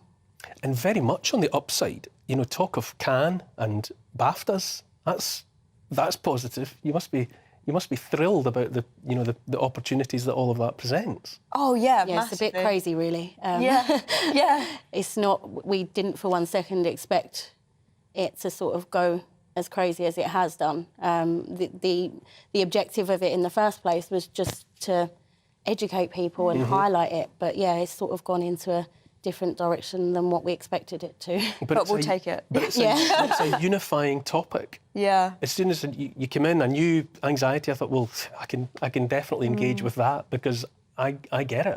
I am anxious at various points of the day.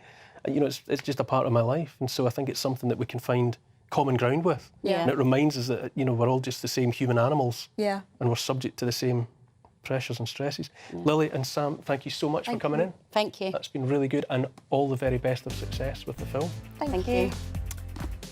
After the break, I'll be meeting the archaeologist who has just discovered the largest dinosaur footprint ever found in Yorkshire. There's a change of topic. Don't go away.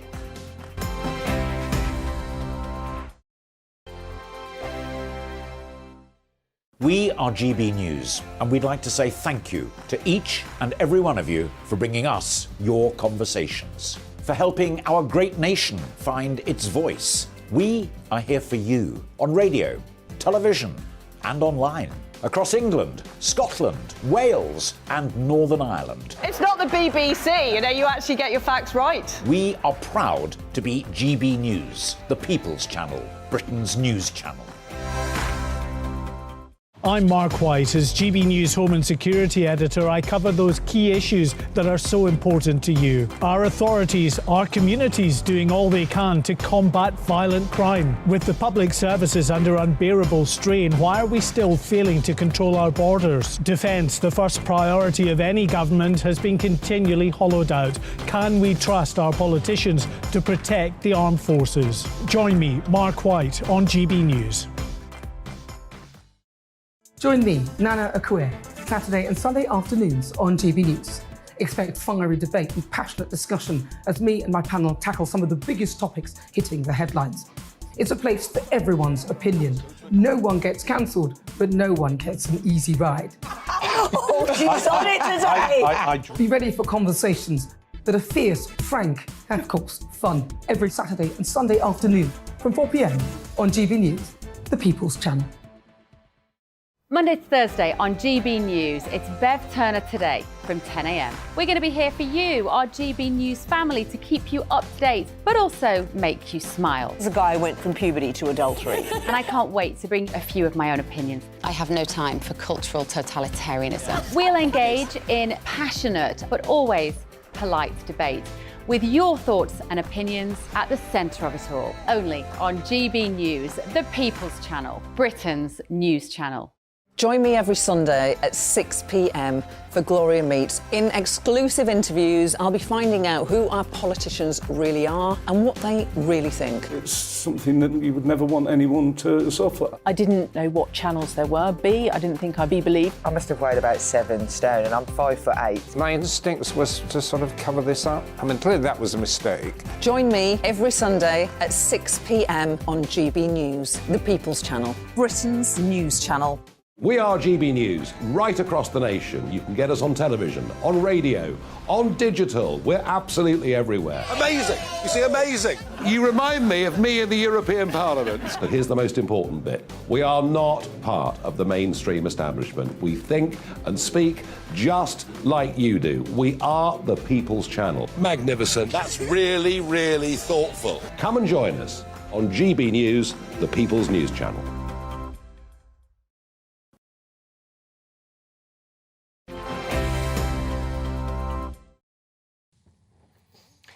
Welcome back to Neil Oliver Live.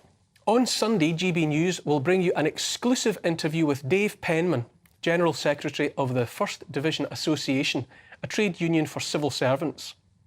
He was asked about the bullying allegations against the Deputy Prime Minister, Dominic Raab. Talking about, at this point in time, we think more than 24 civil servants have come forward, 8 separate complaints, 3 different government departments, over a period of 4 years. So all of that has to be investigated. That doesn't mean he's guilty, but it suggests there's something quite substantial here around his conduct that so many civil servants, and it's not easy to complain about a government minister, so many civil servants have come forward over such a long period of time with complaints. You can watch the full interview on Gloria Meets. That's the show which looks at the people behind the politicians every Sunday at 6 p.m. Moving on, and a giant carnivorous dinosaur made quite an impression on the Yorkshire coast, all of, let's say, 170 million years ago. The footprint left behind measures more than 3 feet in length and is the largest found so far on the county's famous Jurassic dinosaur coast. Archaeologist Marie Woods, who made the discovery, joins me now. You lucky devil, Marie. I am extremely envious. What sort of dinosaur are we talking about? So it's a Megalosaurus type, which is a large theropod meat-eating dinosaur. Huge. Yeah, I'm not going to try and pretend to know all about it, as it's quite obviously not my area. The kind of creature that was pursuing the stars of Jurassic Park, the movies. Yes, if we're going to go there. Up on two legs, running around at speed. One of those. Yes. Well, of a fashion. This one's quite an interesting one. Dr. Dean Lomax, Dr. Mike Romano and John Hudson have been studying this over the last year with various emails back and forth, trips to the museum in Scarborough where it's currently in care. And they've actually come across some really interesting information about it. It's a behaviour that hasn't yet been seen in any other prints of this kind or of this size. And the dinosaur is exhibiting a resting behaviour, which is, like I said, quite unusual. And this is because it's the base of the heel has pressed down so far into the mud, and that's an area that apparently hasn't been seen on some of the fossils of this type. And they've been able to say that it's been resting or just squatting. Maybe the dinosaurs being the ancestors of birds, maybe it was kind of, roosting down, just settled on the ground.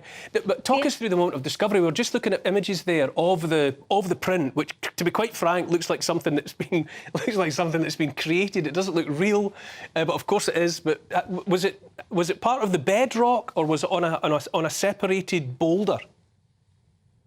So you can see from the video that's just coming through that there are several large blocks that have come down as well. So Burniston Bay and quite a lot of the Yorkshire coast is notorious for cliff falls. We get a lot of erosion throughout the year, and especially in winter. So it's not uncommon to kind of come across these large blocks, but obviously not with a giant print like this. The interesting thing as well is that although I'm credited for the rediscovery, the initial finder was actually a guy called Rob Taylor, and he came across it in the November of 2020. Because of the high seas and kind of the stormy conditions that we had over the winter, it exposed it further, so that when I came across it in the April, it was completely exposed. Now, it was shared in a smaller circle, and I think the full extent of kind of the scientific importance behind this print wasn't fully acknowledged until I came across it in the April. Greg, it's quite something. I don't think I never get over the excitement, the thrill of seeing something like that and hearing that it's 170 million years old. Yeah, that's what threw me, was just the age. I'm thinking a few million, I believe that, but 170 million, it reminds you of how short-lived we are in the human race. Must have been just an amazing, exciting time for a scientist to make that kind of discovery. That doesn't happen every week. What do you think? Well, the thought of walking along a beach and encountering something like that, evidence of a whole other epoch in the history of the planet. Oh, it's very humbling. So I've actually seen one on a holiday in Utah, and it wasn't protected, so you could get right up to it. It wasn't 3 metres, so it was much smaller. But I've got a photo of, I think it was my eldest daughter's hand within this kind of, engraved print, and it was just one of the most humbling experiences of my life, actually. Because you say it's so long ago, and yet there is a connection, which is incredible. Yeah, Marie, where was... We're talking about it being in Yorkshire, obviously, because that's where you found it, but Yorkshire wouldn't have been where it is now, would it, 170 million years ago? It's all part of the long journey of the rock that eventually makes up Britain and Northern Europe, isn't it? Yeah, so where this particular bed is, it's known locally as the Burniston footprint bed, but further up the coastline you've actually got Dogger Bank as well, and you can see the formation of that in certain areas where you can actually safely make it down onto the beach. Dogger Bank is still visible there, I think the area where this was, and from other scientific kind of research that's gone into it, it's come from what might have been a riverbed rather than the sea or any kind of coastal plain.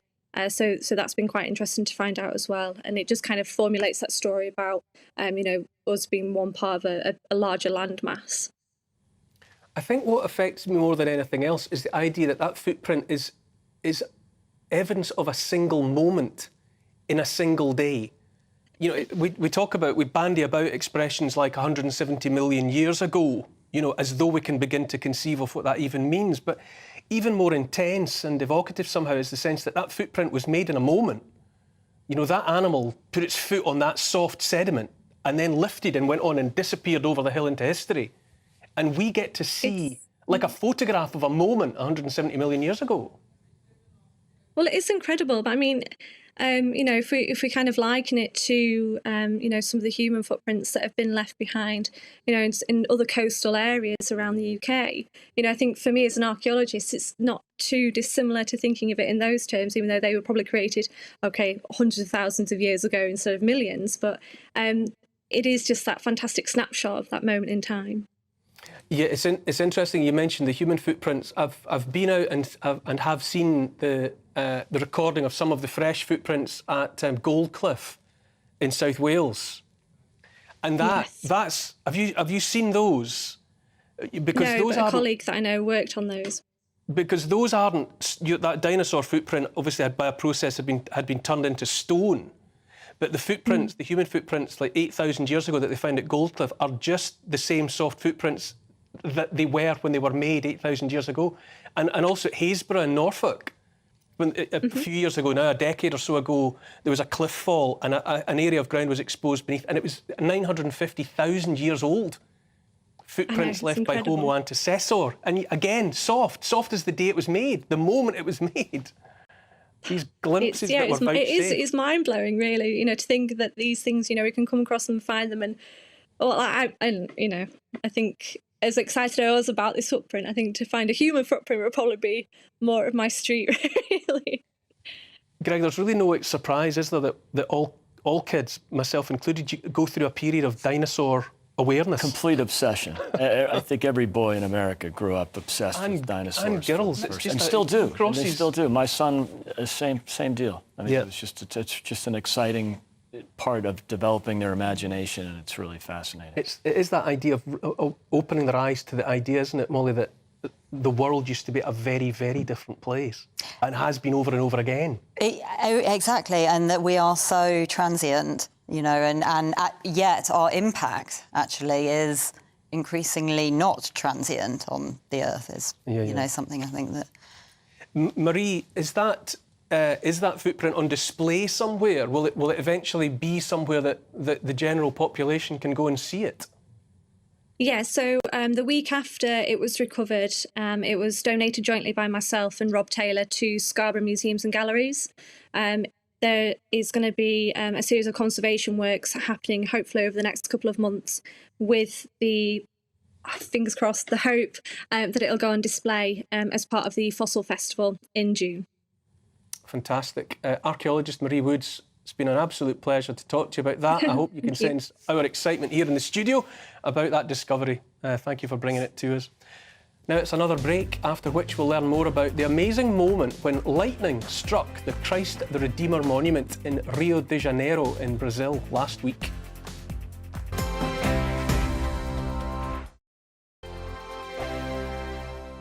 First and foremost, I am a GB News fan, and I was before I was working here. Just love the fact that we're asking the questions that a lot of establishment media won't ask. With a bit of a twist, we not only want to inform you, but we want to keep you entertained. It's worth the drive because you get in and the team's all ready and waiting, they're itching to go, and it's a proper little family. GB News is the People's Channel. It's the audience that makes the programme sing. We're giving our viewers and our listeners a voice. I see the thousands of your letters, tweets, emails, you name it, coming in. Britain is broken. How on earth did we get into this mess? But more importantly, how do we get out of it? The establishment had their chance. Now we're here to represent you. It's time for something different. It's time for GB News. I'm very patriotic. I believe in Britain. Our best days lie ahead. Britain's watching. Britain's watching. Join us here on GB News. The People's Channel. Britain's news channel. Hi, Andrew Pierce here. Join me every Friday lunchtime for a proper no-nonsense debrief of the week's events. With special guests in the studio and the GB News team on the ground, I'll be getting you up to date with news, some intelligent discussion, and my own sharp take. The weekend starts here with me every Friday lunchtime on GB News, the People's Channel, Britain's news channel. I'm Michael Portillo. Join me on GB News on a Sunday morning for topical discussion, debate, arts and culture, and sometimes even some ethical dilemmas. I don't always agree with you, Michael. Michael Portillo, Sundays on GB News, the People's Channel, Britain's news channel. I'm Andrew Doyle. Join me at 7 o'clock every Sunday night for Free Speech Nation, the show where I tackle the week's biggest stories in politics and current affairs with the help of my two comedian panellists and a variety of special guests. Free Speech Nation, Sunday nights from 7 on GB News, the People's Channel, Britain's news channel. Here on GB News Live, we'll be keeping you in the picture, finding out what's happening across the country and finding out why it matters to you. We'll have the facts fast with our team of reporters and specialist correspondents. Wherever it's happening, we'll be there from 12 noon on TV, radio and online. GB News, the People's Channel, Britain's news channel. Join me, Patrick Christie's, Monday to Friday, 3 till 6. We tackle the day's news agenda like you've never seen before. It's high tempo, high octane, the most controversial topics and the best guests. You will not be able to take your eyes and ears off it. I'm not afraid to ask the questions that you really want answered. 3 till 6 p.m, Monday to Friday on GB News, the People's Channel, Britain's news channel. Join me, Lawrence Fox, on GB News. Frank, fun, fearless and sometimes serious. Much as I love a Friday night punch-up, what I really want is a battle of ideas. I want to look at things differently. I want to hear different voices and engage with your unique experiences. Every Friday at 7 p.m. on GB News. Hi. Nice to meet you. Welcome back, everyone. A photographer captured the moment earlier this month when lightning struck the awe-inspiring Christ the Redeemer monument in Rio de Janeiro in Brazil. The iconic 125-foot tall statue's location on the summit of Corcovado Mountain makes it a target for lightning. And so snapper Fernando Braga lay in wait during likely weather to capture the image. Look at that. That's just otherworldly, I would say. That looks deliberate, doesn't it? Rather than a chance event. That looks like someone prepared for that. Joining me now is Jim Dale, Senior Risk Meteorologist with the British Weather Service. Thanks. Good evening. Thanks for coming in again. That's okay. It's always good. There are so many unexpected areas we can get into while talking about the weather. Yeah. Is that true or not? It's absolutely true. I've even wrote the book about it, all the impacts, all the impacts of the weather in various ways. And there is a chapter in that about prehistoric times, Neolithic times, and how weather in all its forms, so the sun, the moon, not so much the weather, lightning that we're going to touch on, all were kind of their gods of the time, if that makes sense. It wasn't a being as such. Well, I mean, you have to think, I find lightning strikes for our 21st century world, where we know what they are and we know all the science of it, are still, that's pretty breathtaking, especially fork lightning, when you see it make contact. What must it have meant to people who were left to wonder, without science, what on earth was going on? Yeah, I said it's their God. It's something that they would have... I've got a belief that some of the structures that you yourself have gone and visited in your time, the pyramids and the Maya temples throughout, I think there's a connection between many of those and lightning per se. In other words, it was their God, their way of thinking, an untouchable, if you like, a power that even nowadays we can't harness, we can't touch it. It is the governor, and we're not, if that makes sense. A bit like tornadoes and other things, but lightning is right at the top of it. I suppose as well, when it comes to, say, cathedrals or churches with tall spires, it wouldn't have gone unnoticed for the people who built those tall structures. They attracted lightning. That may well have been significant. A good reason. If you think about pyramids, for example, the pinnacle at the top, it may well be that they wanted to attract that God. They wanted to attract the lightning to that point, to not necessarily possess, but to talk to be in that sort of zone, rather than, you know, just let it... It's so important in terms of, you know, in prehistoric times, Neolithic times, the weather was the driver for these people. It was life and death. You know, you go through a bad season and you've got a lot of people dying for the crops not growing and that type of thing. So I think throughout history, the Romans, the Greeks, the name Lucas, for example, is a Greek name, and it's a bringer of light after a thunderstorm. So there's a good example of that one. But right throughout. So I'm a big believer in weather per se affecting not just what we do today, because it does in so many ways, and it's probably underscored, but certainly in the past when people's connection with the nature and what was going on in the atmosphere was that much more apparent. Molly, it's hard not to be affected in some way by an image like that, isn't it? I mean, it's loaded with symbolism, is it not? That huge statue of Jesus Christ, and then the lightning making contact. What do you make of it? Well, it's incredible, and if you've ever seen lightning, fork lightning, as you say, strike, and I've only seen it once actually, but a very tall tree, it's impossible not to be shaken actually, back to the noise as well. It's a huge noise. There's a crack, isn't there? But yeah, we like bringing stories to random events. You know, I think ultimately it's... I don't know what you made of it. I looked at that and was immediately reminded of the Sistine Chapel, the God and Adam, the hands, the fingers coming closer together, and you're expecting a spark. You mentioned symbols or symbolism, and it just shows you how important symbols are, especially in Christianity. And maybe after the crucifix, the statues or murals of Jesus are the most appealing symbols for Christians. It reminds me of this mural at University of Notre Dame, the great Catholic University of America in Indiana. And there's a mural, it's called The Word of Life.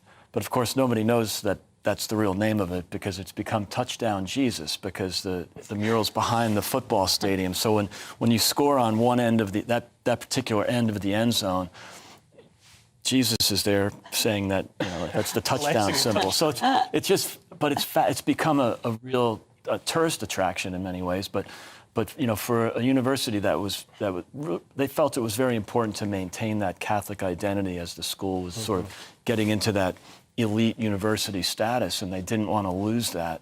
And so they built this mural in the 60s. It's not the most beautiful architecture in the world. It's very 1960s look, but it's turned into Touchdown Jesus. I should say that Christ the Redeemer has been struck before. It's not the first time, and you might expect if you sit yourself on top of a mountain or a high structure, that's where the lightning goes to. It's attracted to it. The negative charges, looking for the positive charges on the ground, and that includes ourselves, by the way. We've got positive charges coming out the top of our head, and so you get into the wrong place at the wrong time, say for example on ridges or on mountains or an open sea or a park.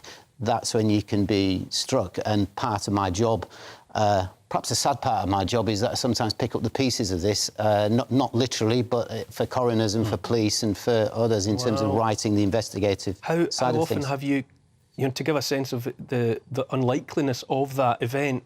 Yeah, I can. Well, generally speaking, in the UK, if we talk about the UK, on average, about 5 people a year are killed by lightning.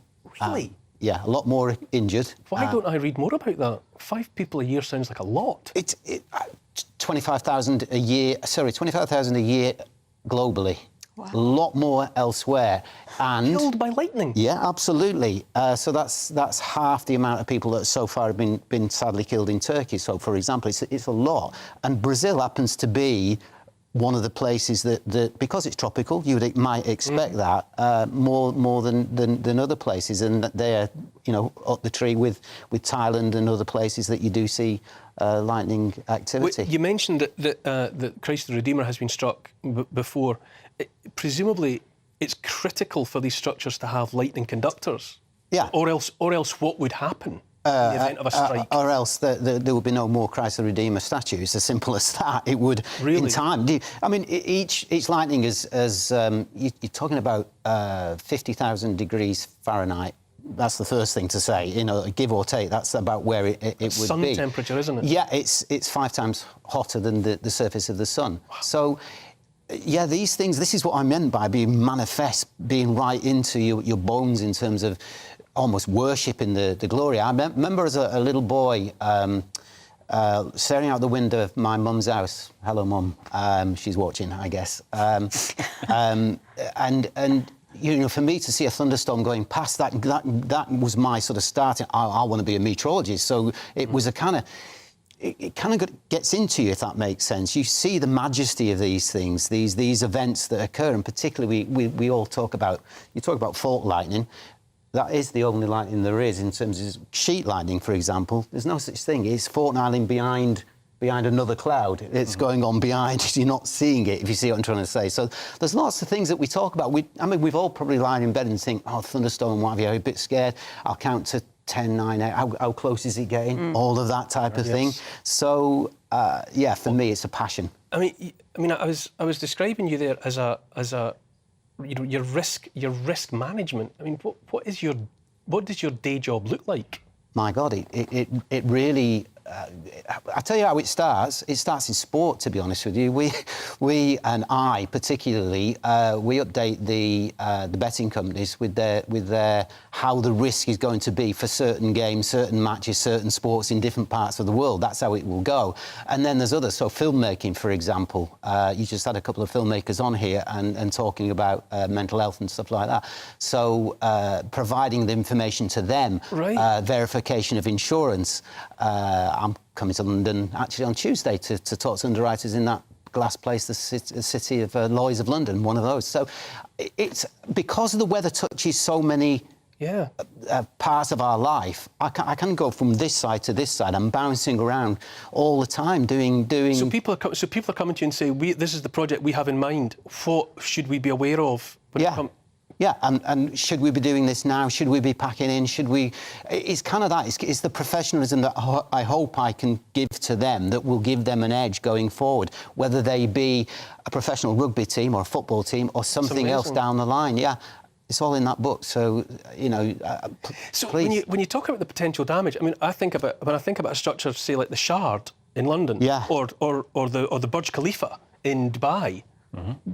I mean, the potential damage to a structure on that scale by something that's 50,000 degrees. Yeah, but we've learned. Science has taken us forward to say you can put a lightning conductor on top of these things, and the lightning will be attracted to that point, if you like. It will always be the top point. And by the way, it's not attracted to metal per se, so it isn't. It's another fallacy. You can be a golfer, and they are at risk, and it doesn't matter if you lift your golf stick up into the air. Then it might get you.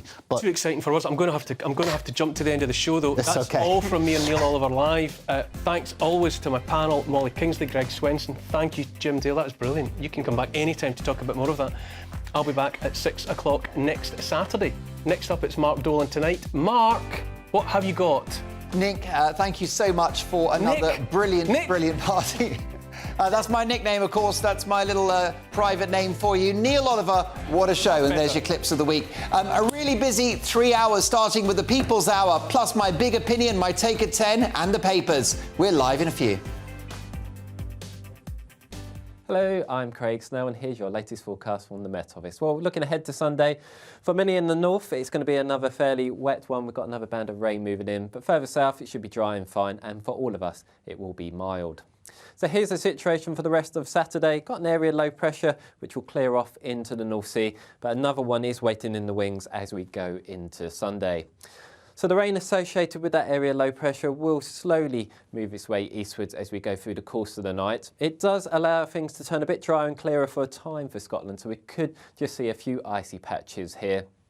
But elsewhere, fairly quiet night to come, with temperatures a little bit cooler than of late, but still on the mild side, not falling much lower than 7 or 8 degrees in most towns and cities. So going into Sunday morning, we've got an area of rain which will gradually work its way eastwards across Scotland. It will also spread some cloud across Northern Ireland and Northern England. Can't rule out the odd spit and spot of rain here too. But to the south of that, it should be dry with some sunny spells, especially down towards central southern England, southwestern England. And in the sunshine, it will feel very mild for the time of year, temperatures potentially reaching 14 or 15 degrees. Heading into Sunday evening, quite a wet and windy night to come across the far north of Scotland. That rain will transfer a little bit further southwards as the night goes on. Elsewhere, a fairly quiet night to come, with some clear spells around, but there'll be enough of a breeze to stop it from temperatures from falling too low. Again, temperatures not much lower than 7 or 8 degrees in most towns and cities. So a quiet start to the new working week in the south. A lot of cloud around, a few brighter spells to be had. But then further north, we've got this area of rain giving a fairly wet start to the week across Scotland. That will transfer its way into Northern Ireland and Northern England as the day goes on, potentially allowing something a little bit drier for the far north.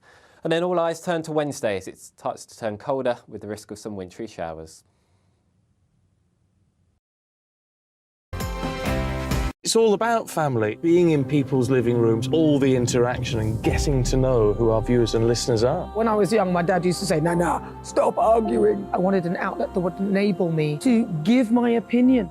People are going through a really hard time right now, and I know that you don't feel like you're being listened to by the establishment. I came to